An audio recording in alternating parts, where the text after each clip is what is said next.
नमस्कार दोस्तों, सर जी क्लासेस में आपका स्वागत है। तो हम लोग जनरल अवेयरनेस का इम्पोर्टेंट क्वेश्चन कर रहे थे एयरपोर्ट अथॉरिटी ऑफ इंडिया का एग्जामिनेशन के लिए।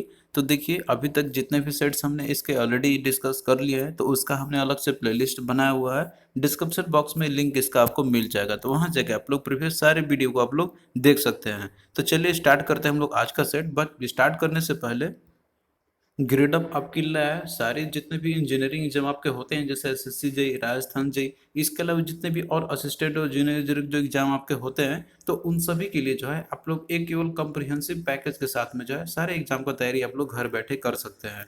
तो इन सभी देखिए कोर्सेज में जो है आपको लाइव क्लासेस आपको प्रोवाइड किए जाएंगे, और इसके साथ में डेली स्टडी प्लान भी आपको प्रोवाइड किया जाएगा।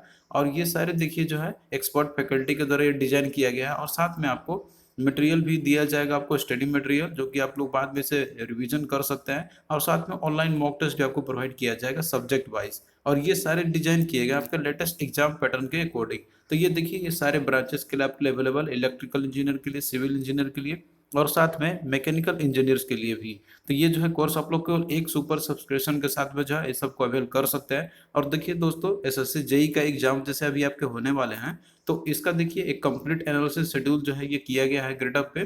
तो आप लोग जो है देख सकते हैं इसका कंप्लीट एनालिसिस। ये जो है आपका 22 से लेके ये आपका 24 मार्च तक आपका ये चलेगा। जैसे मैकेनिकल वालों का 22 मार्च से रहेगा, इसका 1 पीएम से लेकर 5 पीएम तक का पूरा कंप्लीट एनालिसिस आपका यहाँ पे किया जाएगा। जो भी टेक्निकल के क्वेश्चन पूछे गए हुए थे उसके साथ में, और भी जो नॉन टेक्निकल क्वेश्चन आपके पूछे गए हुए होंगे। इसके बाद आपका देखिए 23 मार्च को सिविल वालों का होगा 1 से लेकर 5 पीएम तक के बीच में। और फिर उसके बाद 24 मार्च को जो रहेगा आपका यहाँ पे जो है इलेक्ट्रिकल वालों का। तो आप लोग ये कंप्लीट एनालिसिस देखना नहीं भूलना। आपको जो है ग्रेड अप का वहाँ पे जो ग्रेड अप का जो चैनल है वहाँ पे आपको सब्सक्राइब कर लेना है। और साथ में जो है इसका जो ऐप का लिंक है, तो वो भी डिस्क्रिप्शन बॉक्स में दिया हुआ है, तो वहीं से जाके आप लोग जो है इसको देख सकते हैं। तो ये एनालिसिस आप लोग देखना नहीं भूलना, आपको काफ़ी हेल्प मिलेगा। इसमें जो है सारा कुछ डिस्कस किया जाएगा रिगार्डिंग कट ऑफ और एग्जाम का लेवल कैसा था, और किस तरह क्वेश्चन इसमें पूछे गए थे, टेक्निकल और नॉन टेक्निकल दोनों का। तो देखिए, ये हमारा सेट नंबर 3 का आपका पहला क्वेश्चन है। अब तक हम लोगों ने सेट 2 ऑलरेडी डिस्कस कर लिया है, 1 और 2। तो उसका लिंक डिस्क्रिप्शन बॉक्स में दिया है, तो आप लोग वहां से जाके देख सकते हैं। तो देखिए, यहाँ पे क्वेश्चन आपका है कि which among the following is exact opposite of inflation. तो इन्फ्लेशन का इनमें से कौन सा एग्जैक्ट अपोजिट है। तो यहाँ पे देखिए, जो टर्म आपका इन्फ्लेशन है, तो इन्फ्लेशन का देखिए इसका डेफिनेशन होता है कि that is sustained increase in the price level of the goods and services. तो इसके रिगार्डिंग हमने आपको पहले भी बताया हुआ था इकोनॉमिक्स में कि इन्फ्लेशन जो है, तो ये आपका होता है कि जैसे कोई भी गुड्स और सर्विसेज जो आपके रहते हैं, कोई भी आप प्रोडक्ट मार्केट में आप खरीदते हैं, तो उसका एक एक लेवल एक ऐसा आ जाता है इस समय में कि जैसे उसका प्राइस जो है इंक्रीज करते ही रहता है। तो ये जो है आपका एक लंबे समय के लिए चलता है। जैसे मान लीजिए कि 1 महीने हो गया, और इसके बाद 1.5 महीने, 2 महीने तक हो गया, तो ये लगातार उसमें इंक्रीज होता ही रहेगा। तो ये होता है इन्फ्लेशन का समय। तो इस समय जो है प्राइस का लेवल इंक्रीज करता ही जाएगा। तो इसमें देखिए, जैसे आपका यहाँ पे क्या रहता है कि जैसे गुड्स जो रहता है ना, कोई भी प्रोडक्ट रहता है, तो उसका जो है डिमांड यहाँ पे क्या रहेगा, उस प्रोडक्ट का डिमांड यहाँ पे इंक्रीज तो करता ही है प्राइस के साथ में, लेकिन परचेजिंग पावर जो है वो घट जाती है लोगों की। क्योंकि इसमें जिसके पास पैसे रहेंगे तो सिर्फ वही ले सकते हैं, लेकिन जो लोग उतना ही अफोर्ड कर सकते हैं, तो वो तो उस वक्त कर ही नहीं पाएंगे। तो इस समय आपका रहता है यहाँ पर ना कि प्राइस लेवल जनरली इंक्रीज कर जाएगा इस केस में। तो ये है आपका इन्फ्लेशन का सिनेरियो। और इसी का जस्ट अपोजिट होता है इन्फ्लेशन का, तो वह है आपका डिफ्लेशन। तो इसमें जो है कोई भी गुड्स और सर्विसेज रहते हैं, तो उसके प्राइस पे एक जनरली यहाँ पे डिक्रीज देखने को मिलते हैं। तो ये है आपका इन्फ्लेशन और डिफ्लेशन का सिनेरियो। तो यहाँ पे जैसे आपसे इन्फ्लेशन के बारे में पूछा, मतलब इन्फ्लेशन का अपोजिट से बारे में पूछा गया था यहाँ पर आपका, तो इसका जस्ट अपोजिट में आपका क्या रहेगा, तो that is option D, deflation. तो डिफ्लेशन क्या होगा कि जिसमें कि जनरल प्राइस जो होता है आपका कोई भी गुड्स और सर्विसेज का है, तो वो जो है इसमें फॉल करेगा एक निश्चित ड्यूरेशन ऑफ टाइम के लिए। फिर अगला देखिए क्वेश्चन आपका यहाँ पे है कि which of the following was elected unopposed as the president of India. तो कौन से ऐसे प्रेसिडेंट है कि जो अनअपोज्ड इलेक्ट हुए थे। देखिए, यहाँ पे अनअपोज्ड कहने का मतलब है कि जब ये इनका जैसे जो प्रेसिडेंट के जो इलेक्शन होता है, तो उसमें जो एक अपोनेंट रहते हैं साथ में उनके, लेकिन ये ऐसे प्रेसिडेंट है कि जिनका मतलब कि जब इलेक्शन हुई थी उनकी, तो इनके अगेंस्ट में कोई खड़ा ही नहीं था। तो ये अनअपोज्ड इलेक्ट हुए थे, तो ये ऐसे थे। ऑप्शन बी आपका हो जाता है नीलम संजीवा रेड्डी। तो ऑप्शन बी देखिए आपका यहाँ पे राइट आंसर इसका हो जाएगा। तो देखिए दोस्तों, जितने भी प्रेसिडेंट अभी तक बने हुए हैं हमारे कंट्री के, इंडिया की बात करते हैं, तो ये लिस्ट यहाँ पे आपका दिया हुआ है, और इनसे जितने भी फैक्ट्स रिलेटेड क्वेश्चन आपके पूछे जाते हैं, तो इन सभी को आप लोग अच्छे से याद कर लेना। जैसे जो फर्स्ट प्रेसिडेंट थे हमारे कंट्री के, तो वो थे डॉक्टर राजेंद्र प्रसाद। और इनका देखिए जो कार्यकाल रहा था, तो वो जनवरी 26 से लेके 1950 से लेके आपका ये 13 मई 1962 तक का था। तो ये जो है सबसे लॉन्गेस्ट सर्विंग प्रेसिडेंट थे अभी तक के। फिर उसके बाद देखिए सेकंड नंबर पे थे सर्वपल्ली राधाकृष्णन। तो इनका देखिए टेन्योर रहा था 1962 से लेके 1967 तक का। फिर उसके बाद देखिए तीसरे नंबर पे थे जाकिर हुसैन। और ये देखिए ये फर्स्ट प्रेसिडेंट थे कि जो ऑफिस में ही इनकी डेथ हो गई थी। और ये सबसे शॉर्टेस्ट टेन्योर का रहा था इनका कार्यकाल। तो इनका देखिए टेन्योर जो रहा था, तो सिर्फ मात्र ओनली यहाँ पे देखिए 13 मई 1967 से लेके इनका रहा था 3 मई 1969 तक का ही। फिर उसके बाद देखिए अगला आपका है चौथे नंबर पर बनता है वो है वेंकट गिरी, यानी कि बीबी गिरी, इसको आप सिंपली याद रख सकते हैं। और ये फर्स्ट एक्टिंग प्रेसिडेंट थे। एक्टिंग प्रेसिडेंट उनको बोलते हैं हम लोग कि इनका देखिए कोई इलेक्शन नहीं हुआ था। ये जो है एक्ट किए हुए थे, किसी दूसरे प्रेसिडेंट के जब एब्सेंट हो जाती है, वैकेंट हो जाती है पोस्ट, तो उसके बाद ये जो है प्रेसिडेंट एक्ट करते हैं, मतलब कि बनते हैं यहाँ पे। तो ये एक्टिंग प्रेसिडेंट थे इंडिया के पहले, वीवी गिरी। तो ये आप लोग याद रखना, पूछा जाता है आपको। टेन्योर यहाँ पे याद नहीं रखना है, बट यहाँ पे जो फैक्ट है वो आपको याद रखनी है। फिर उसके बाद देखिए जो पांचवें नंबर पे बने थे, तो वह है मोहम्मद हिदायतुल्ला। और ये फर्स्ट एक्टिंग जो है प्रेसिडेंट थे। और ये एक चीफ जस्टिस थे इंडिया के। तो ये भी आपसे पूछा आता है कि कौन ऐसे फर्स्ट चीफ जस्टिस है जो कि प्रेसिडेंट बने थे इंडिया का, और वो भी एक्टिंग एक्टिंग बने थे। तो ये है आपके, दैट इज मोहम्मद हिदायतुल्ला। तो ये आप लोग याद रखना। फिर उसके बाद देखिए बीबी गिरी फिर से बनते हैं यहाँ पे। फिर उसके बाद है सातवें नंबर पे बनते हैं फखरुद्दीन अली अहमद। तो इनका भी देखिए ऑफिस में ही डेथ हो चुका था। फिर उसके बाद देखिए अगला आपका है that is B D Jatti. तो ये भी एक्टिंग प्रेसिडेंट थे। फिर उसके बाद देखिए नीलम संजीवा रेड्डी बनते हैं। तो ये है जो है, जब ये इनका इलेक्शन हुआ था तो इनके अगेंस्ट में कोई नहीं खड़ा हुआ था कैंडिडेट, तो ये अनअपोज्ड इलेक्ट हुए थे। फिर उसके बाद आते हैं जैनी जेल सिंह। उसके बाद आपका यहाँ पे है वेंकट रमन। उसके बाद शंकर दयाल शर्मा। फिर उसके बाद आपका है के आर नारायणन हो गया, एपीजे अब्दुल कलाम। फिर उसके बाद देखिए श्रीमती प्रतिभा देवी सिंह पाटिल। और ये फर्स्ट ऐसे विमेन प्रेसिडेंट थी इंडिया की। फिर उसके बाद प्रणब मुखर्जी। और करंट में अभी है रामनाथ कोविंद है, जो कि इनका टेन्योर 25 जुलाई 2017 से लेकर टिल डेट तक अभी इस पोस्ट पे बने हुए हैं। तो ये सारा लिस्ट आपको दिया हुआ है, तो आप लोग इनको याद रखना। और इसमें जो मेन जो फैक्ट्स आपके हैं, तो ये आपसे पूछा था एग्जाम में। नेक्स्ट देखिए क्वेश्चन आपका यहाँ पे है कि which is the largest state in India. तो लार्जेस्ट स्टेट इंडिया में कौन सी है। तो देखिए ये जो है आपका आंकड़ा दिया रहेगा आपका, ये ऑप्शन पे भी डिपेंड आपका करेगा, और साथ में जो है आपको फैक्ट्स भी याद होने चाहिए। तो इसमें देखिए आपसे ऑप्शन में दिया हुआ है यहाँ पर मध्य प्रदेश, महाराष्ट्र, राजस्थान, उत्तर प्रदेश। तो इसमें देखिए अगर आप लोग मैप देखे होंगे या फिर जो है जोग्राफिकल एरिया देखे होंगे, तो इनमें सबसे बड़ा जो स्टेट है अभी करंट सिनेरियो की बात करते हैं, तो वो है आपका राजस्थान। तो ऑप्शन सी इसका करेक्ट आंसर आपका हो जाएगा।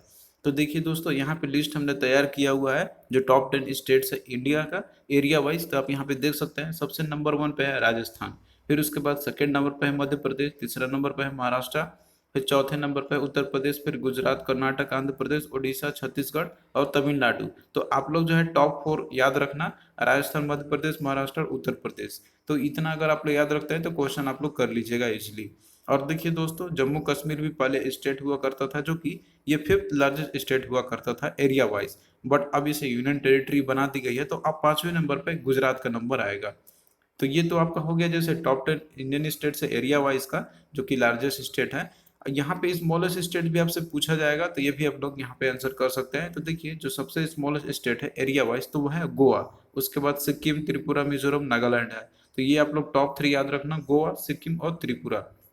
फिर इसके बाद देखिए ये भी आपसे क्वेश्चन पूछा जा सकता है कि पॉपुलस स्टेट इंडिया कौन सा है, यानी कि जिसकी जनसंख्या सबसे ज्यादा अकॉर्डिंग टू 2011 का सेंसस के अकॉर्डिंग आपका है। तो उसमें उत्तर प्रदेश नंबर 1 है। उस समय इसकी जनसंख्या थी 19 करोड़, बट अभी जो है इसका 21 करोड़ से भी ज्यादा हो चुकी है। फिर उसके बाद सेकंड नंबर पे आपका महाराष्ट्र है। फिर उसके बाद थर्ड नंबर पे बिहार और फिर वेस्ट बंगाल। आप लोग टॉप वाला याद रखना, उत्तर प्रदेश और महाराष्ट्र। फिर इसके बाद अगर लिस्ट पॉपुलस स्टेट की अगर बात करें, तो ये अगर आपसे क्वेश्चन पूछा जाए तो वह है आपका सिक्किम है, जिसकी जनसंख्या मात्र ओनली 6 लाख है। फिर उसके बाद सेकंड नंबर पे मिजोरम। आप लोग टॉप वाला ही याद रखना, इतना डेप्थ में आपसे नहीं पूछा जाएगा।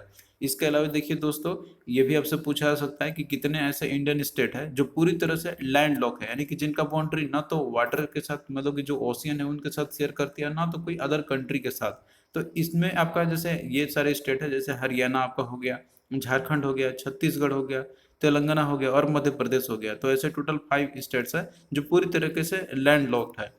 तो ये आपके लिस्ट दिया हुआ है, आप लोग याद कर लेना सभी को अच्छे तरीके से। फिर नेक्स्ट देखिए यहाँ पे क्वेश्चन आपका है कि to which state does the Bagh style of textile art printing belong.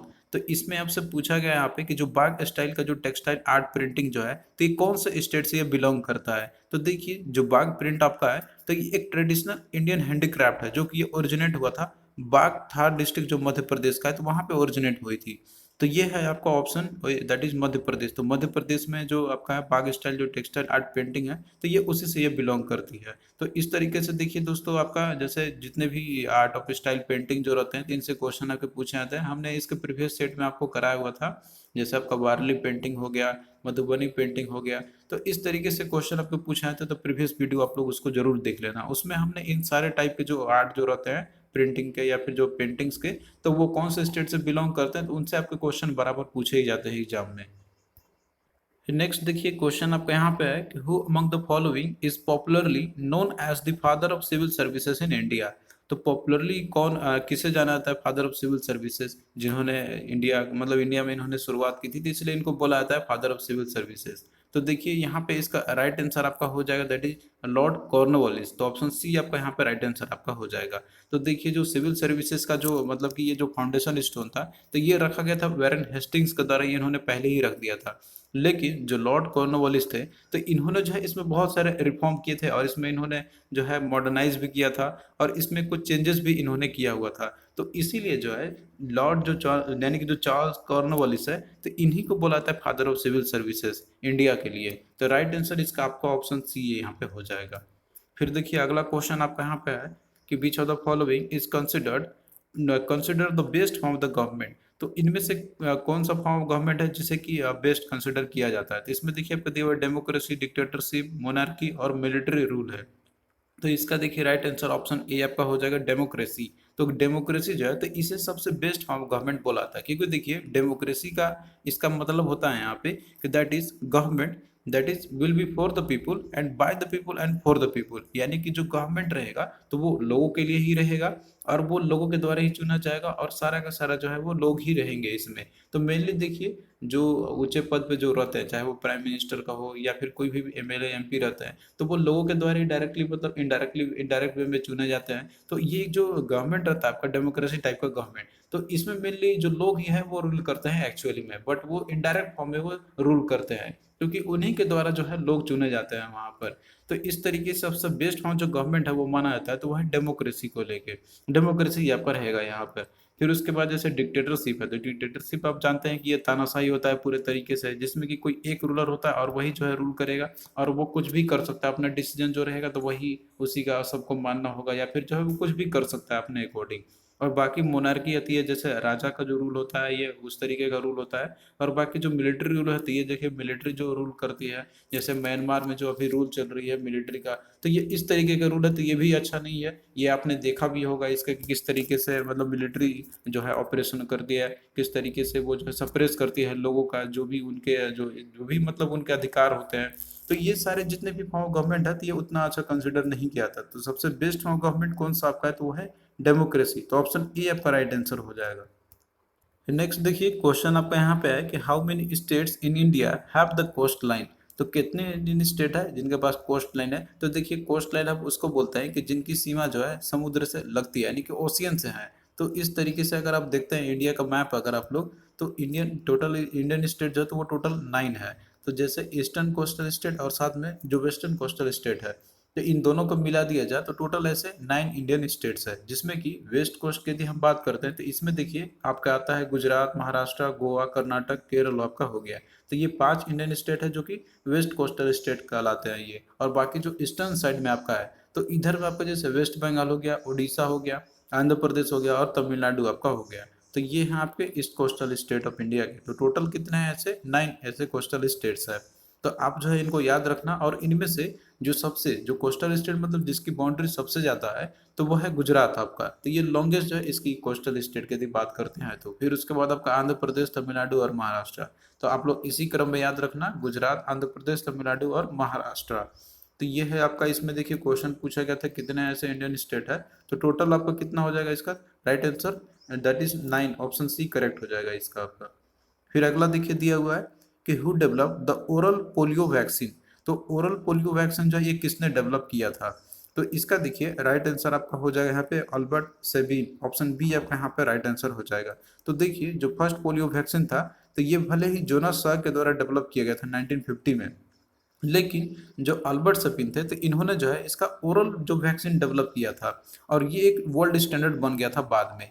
तो इसके लिए देखिए भले ही जाता है जोनास साक ने इन्होंने किया था, पहले इसका वैक्सीन डेवलप किया था इन्होंने जो कि पोलियो का, लेकिन जो ओरल जो पोलियो वैक्सीन था जो कि ये वर्ल्ड वाइड फेमस रहा था, वर्ल्ड स्टैंडर्ड जो ये बाद में बना था, तो वो था अल्बर्ट सबिन के द्वारा जो इन्होंने जो है ओरल वैक्सीन इन्होंने जो है डेवलप की थी। तो इसका राइट आंसर आपका होगा ऑप्शन बी। तो यहाँ पे दो तरीके से क्वेश्चन आपसे पूछे आते हैं कि फर्स्ट पोलियो वैक्सीन जो है किसने डेवलप किया था, तो वो आपका जोनास साक हो जाएगा, लेकिन ओरल पोलियो वैक्सीन जो है किसने डेवलप किया था, तो वो आपका अल्बर्ट सबिन होगा। तो इस पे आप लोग जो है याद रखना दोनों को।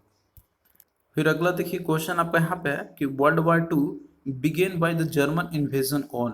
तो जो वर्ल्ड वार 2 जो स्टार्ट हुआ था तो वो जो है जर्मनी ने जैसे इसकी शुरुआत की थी तो उसने जो है किस पे अपना आक्रमण पहले किया था और वहीं से ये शुरुआत हो चुकी थी। तो देखिए दोस्तों यहाँ पे हम लोग थोड़ा सा एक ब्रीफ ओवरव्यू देख लेते हैं वर्ल्ड वार 2 का। तो इसका कार्यकाल आप जानते हैं कि जैसे ये 5 साल तक ये चला था, 1939 से लेके 1949 तक का। तो जो वर्ल्ड वार 2 आपका था, जैसे कि सेकेंड वर्ल्ड वार भी बोला था इसे, तो ये कन्फ्लिक्ट जो इन्वॉल्व हुआ था तो ये जैसे हर वर्ल्ड मतलब पूरे देश में मतलब ये फैली गई थी पूरे वर्ल्ड में, जो कि इसका कार्यकाल रहा था 1939 से लेकर 1949 तक का, 1945 तक का। तो इसमें देखिए जो इसमें मेनली जो स्टार्ट हुआ था तो ये देखिए एक्सिस पावर एक तरफ थे और उसके बाद दूसरे तरफ थे एलाइज में। तो इसमें जो एक्सिस पावर में जो मेनली इसमें थे तो वो आपके जैसे इसमें जर्मनी था, इटली था और जापान था, और साथ में जो एलाइज पावर जो थे इसमें तो वो थे फ्रांस, ग्रेट ब्रिटेन और साथ में यूनाइटेड स्टेट्स थे, और साथ में जो है सोवियत यूनियन भी थे। फिर इसके बाद कुछ हद तक चाइना भी था जो कि एलाइज पावर में था इसके साथ में। तो मेनली जो वर्ल्ड वार 2 जो स्टार्ट हुआ था तो ये मेनली यूरोप में इसकी शुरुआत हुई थी, जब पहली बार जर्मनी ने जो है इन्होंने पोलैंड पे इन्होंने आक्रमण किया था, उस पे इन्होंने आक्रमण किया था पहले। फिर ग्रेट ब्रिटेन और साथ में फ्रांस जो है उन्होंने भी रिस्पॉन्ड किया था। इसके बाद मैंने इसी के एवेंज में जब इन्होंने पोलैंड पर आक्रमण किया तो ग्रेट ब्रिटेन और फ्रांस इन दोनों ने रिस्पॉन्ड किया था, वार कर दिया था इन्होंने जर्मनी के ऊपर में। फिर ये देखिए जब यहीं से फिर क्या हुआ कि जर्मनी पे जब जब फ्रांस और ग्रेट ब्रिटेन ने अपना जैसे आक्रमण घोषित कर दिया, मतलब कि हमने वार स्टार्ट कर दिया, तो उसी के बाद जो है फॉर्मली मतलब पूरे तरीके से वर्ल्ड वार 2 बिगिन हो चुकी थी और ये कंटिन्यू चला था आपका 1945 तक। फिर लेटर ऑन जो है ये इंसिडेंट आप लोग जानते ही होंगे कि जैसे जापान में जो है 2 शहरों पे बम्बिंग की गई थी अमेरिका के द्वारा, तो उसके बाद जो है फिर वार को एंड कर दिया गया था। फिर उसके बाद यूनाइटेड नेशन की स्थापना की गई थी। तो ये एक लंबा हिस्ट्री है जो कि हम लोग लेटर ऑन डिस्कस करेंगे इसको। तो यहाँ पे हमारा जो क्वेश्चन पूछा गया था कि world war 2 began by the German invasion on. तो वर्ल्ड वार 2 ये स्टार्ट कब हुआ था कि जब जर्मनी ने ये जो है अपना जैसे आक्रमण इन्होंने किया किया था पोलैंड पे, तो वहीं से शुरुआत ये हुई थी। तो ऑप्शन डी यहाँ पे आपका राइट आंसर हो जाएगा। और ये देखिए क्वेश्चन बहुत बार पूछा भी गया एग्जाम में आपके। फिर अगला देखिए क्वेश्चन है कि हु इज दीपा कर्माकर। तो दीपा कर्माकर कौन है? तो देखिए दोस्तों इसका राइट आंसर आपका हो जाएगा ये एक जिम्नास्ट है इंडिया के। तो ये फर्स्ट फीमेल ऐसे इंडियन जिम्नास्ट है जिन्होंने की ओलंपिक गेम्स के लिए इन्होंने क्वालिफाई किया था। तो ऑप्शन ए आपका यहाँ पे राइट आंसर आपका ये हो जाएगा। तो ये आप लोग याद रखना, ये भी बहुत ही इंपॉर्टेंट है। और इनफैक्ट जो भी स्पोर्ट्स पर्सन है और वो कौन से स्पोर्ट्स से बिलोंग करते हैं तो इनसे आपका क्वेश्चन फ्रिक्वेंटली एग्जाम में आपसे पूछे ही जाते हैं। तो आप लोग इसको भी याद कर लेना। हमने एक प्रीवियस वीडियो में इसके बारे में आपको पूरे कंप्लीट लिस्ट भी दिया हुआ था, और ये सारी चीज़ आपको पीडीएफ में भी मिल जाएगा जो कि हमने जीके का बनाया हुआ है, इंपॉर्टेंट जीके क्वेश्चन करके। उसमें आपको ये सारे कंटेंट वहाँ पे आपको मिल जाएंगे। तो उसका जो है लिंक डिस्क्रिप्शन बॉक्स में दिया हुआ है, तो वहाँ से आप लोग पूरा पढ़ सकते हैं इसको। तो थैंक यू दोस्तों, आपको कैसा लगा ये लेक्चर आप लोग कमेंट करके जरूर बताना। और इसी तरीके से जो है हम लोग और भी सेट्स आपके लिए हम लाते रहेंगे। तो आपसे बस एक ही रिक्वेस्ट है कि प्लीज़ आप लोग भी वीडियो को अधिक से अधिक शेयर कीजिए अपने फ्रेंड्स के में, ताकि हमें मोटिवेशन मिलता रहेगा। और अगर आप लोग एसएससी जेईई का एग्जाम आप लोग दे रहे होंगे तो आप लोग जो है ग्रेडअप का रिव्यू देखना नहीं भूलना। वो जो है तीनों दिन आपके तीनों ब्रांच के लिए प्रोवाइड आपको किए जाएंगे, पूरा कंप्लीट एनालिसिस किए जाएंगे एग्जाम्स का। तो चलिए दोस्तों मिलते हैं नेक्स्ट वीडियो में, तब तक के लिए बाय।